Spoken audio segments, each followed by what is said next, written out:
Hi, my name is Becca. Welcome to my channel if you're new here, and if not, welcome back. I'm a secular homeschooling mama to 3 small kiddos. Today we're going to chat all about how to teach your kid to read in 100 easy lessons. So I will flip the camera around and I'll let you guys take a peek. So this is how to teach your child to read in 100 easy lessons.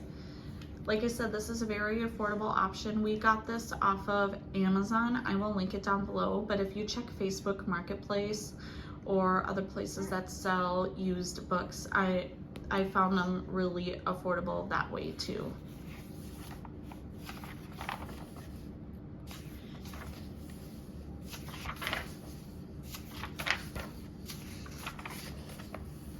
Here's an overview. It is really important as the educator that you read the beginning of this because it's going to explain to you what all of the signs and symbols in each of these lessons mean so that you can teach it correctly. And I'll show you why that's important in a moment here.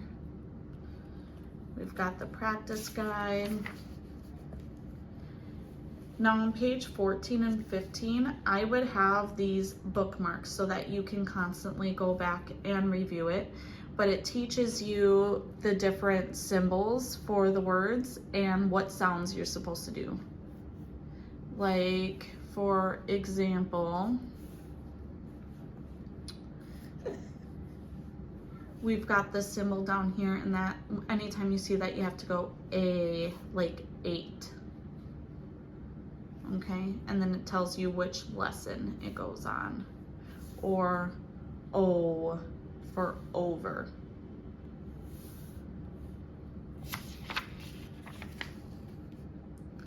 And then it goes on to explain the different model for how you are going to teach this. So like I said, this is very important for you to read everything here as the educator to fully understand how to use this curriculum for teaching.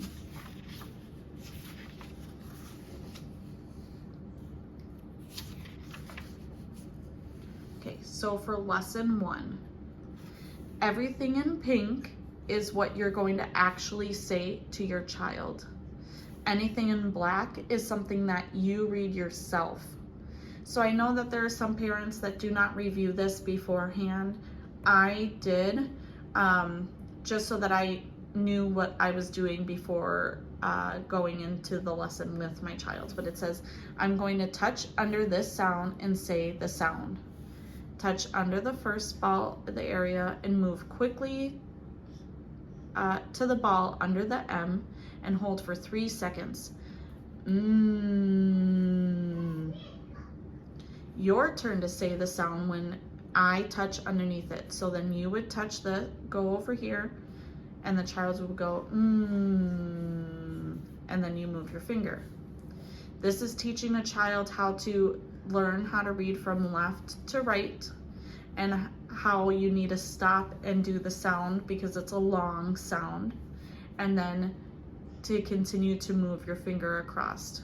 So that's important for blending. And then it says, touch the ball. So I would touch the ball and I'd say again, so you touch the first ball. And then you would say again, get ready. And then you would go this way and your child would go, and then you'd move your hand. And you say good, saying, And then it goes on to the next letter. Okay, so it says, I'm going to touch under this sound and say the sound.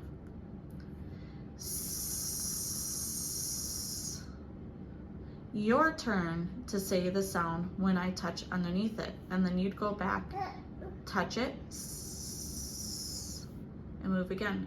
So that is kind of how it works to structure every time they introduce a new sound. If we skip through lesson 8, we are already starting short words. So it will go through the different sounds with you. Again, everything in pink is what you say aloud to your child. Everything in black is what you read in your head.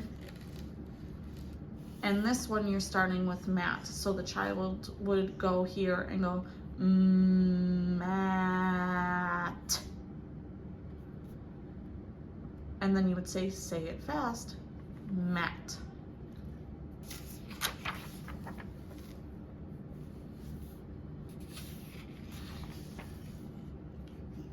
I'm going to skip ahead to a point where you start reading actual sentences and stories with your child. If we skip to lesson 13, again, it's going to review the different sounds that you are working on. And you're going to have your child read through these words.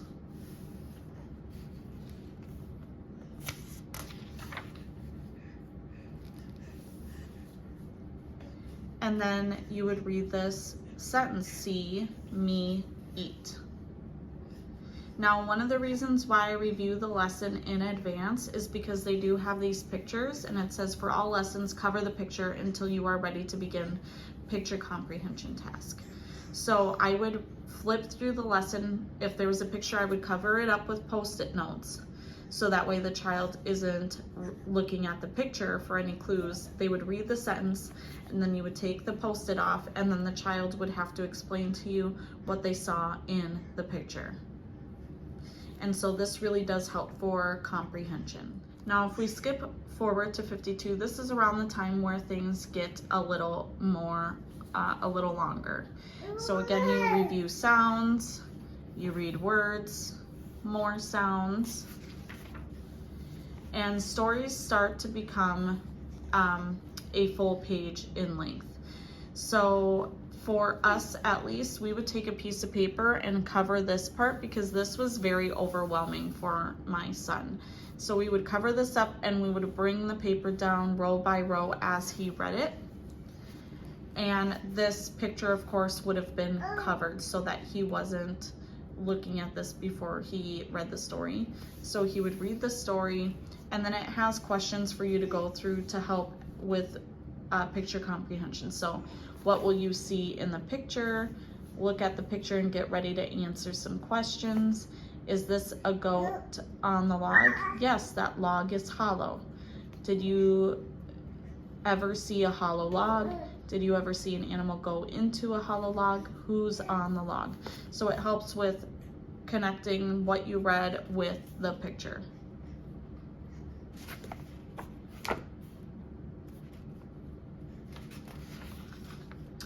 And then if we skip forward to 64, more sounds, more words, and then the really long stories. This is around the time when we personally stopped the curriculum. As I had mentioned, or as I will mention here in a moment, this is around the time in the curriculum where we actually stopped using it because my son does have dyslexia, and this was becoming really overwhelming for him. So as you could see, it'd be a full page of reading, and he felt like it was really repetitive. As you have kind of seen here, as you go through the lessons, it's the same, just learning a new sound, saying sounds, reading this, and then it would go into a story and a picture. So it is really repetitive, which might not be a bad thing. It might be a good thing for your reader. For us, my son did get really bored with this, and he needed something more that was more games and stuff to help him with learning to read. And that is teach your child to read in 100 easy lessons. All in all, this is not a bad option when it comes to teaching your child to learn how to read. It was not a good option for us. And the only reason for that is my son, we did realize after we started this curriculum, he is dyslexic. And so we needed something that was a little more structured and being able to help him more when it came to recognizing letters and sounds and learning to read. But I do think that this is a really good option and a really affordable option for families to be able to teach their children how to read. And but overall, I do think this is a really good affordable option for families to being able to teach their children how to read. If you like this video, please give it a thumbs up. Leave a comment down below. Let me know what you thought. And hit that subscribe button. I do make 2 videos like this every week on homeschool related content, and I will catch you guys next time. Bye.